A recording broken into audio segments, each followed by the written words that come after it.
Okay, so one of the things that I've learned through this remote lockdown with virtual teaching I want to share with you is about Pear Deck. And Pear Deck I didn't know about before the remote learning all started, and it's something that has begun to revolutionise my teaching. I may well take it back to the classroom.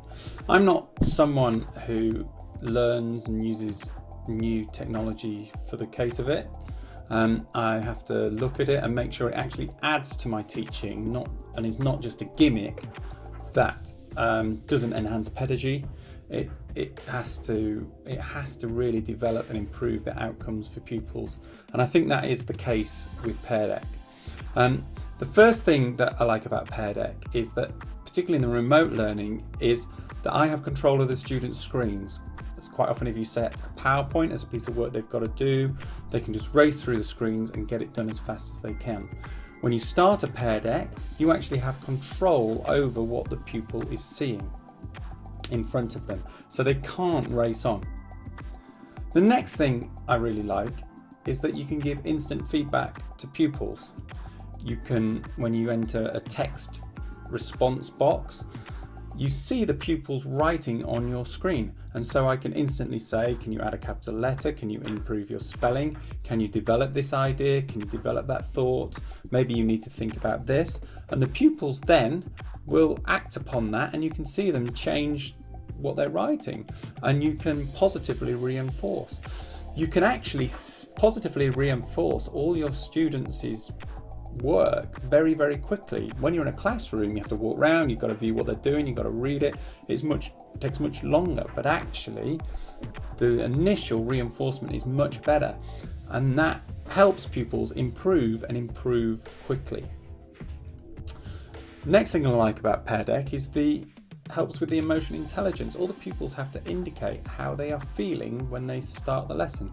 So I've got a little bit of an idea when I'm viewing their work, whether they're happy, sad, or indifferent. And I can slightly adjust how I talk to that child and help that child, and just realise that that child might be having a difficult day, or might need a bit of a boost, or a child that is happy when they're not necessarily as so. And it just helps you target your teaching that little bit better. The fourth thing I like about Pear Deck is that with the interactivity of tasks, the pupils are looking at the slides, and every slide can have a different interactive element. You can add multiple choice, you can add drawing, they can look at websites, they can move items around on the screen. Lots and lots of interactivity. And that creates a really, really good variety of lessons that you can provide.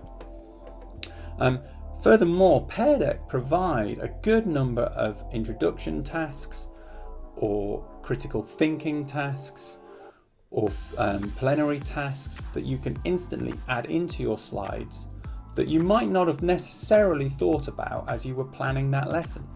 And so you can improve your lessons by just adapting their ready-made templates and inserting them into your lesson. Next thing I like about Pear Deck is that it can be student-paced. So particularly at the minute with remote lockdown, if a pupil doesn't make it, I can still make that lesson available for them to do at their own pace at home without actually missing any of the work that I've done. I can add audio onto the slides much faster than I can in PowerPoint or in Google Slides, and that really helps. And the final reason, and this is probably the most important reason why I will probably use Pear Deck when I go back to the classroom, assuming pupils have a device, and that is because actually the pupils love it, and they say that they love it, and that their engagement has increased. When I do my lessons now, I have the majority of my classes are there. They are keen to get involved, and they are excited. Okay, we're going to do a Pear Deck lesson. Yes, you get that audible gasp. The children are engaged by it. Now, I don't propose we do it every week and we do it every lesson, because of that engagement will wane. And so you've got to mix it and match it with the tasks and the design of the lessons that you choose. But it is certainly a really, really powerful tool that I'm going to keep using probably for the next few years of my teaching career. So that's Pear Deck. I encourage you to go and have a look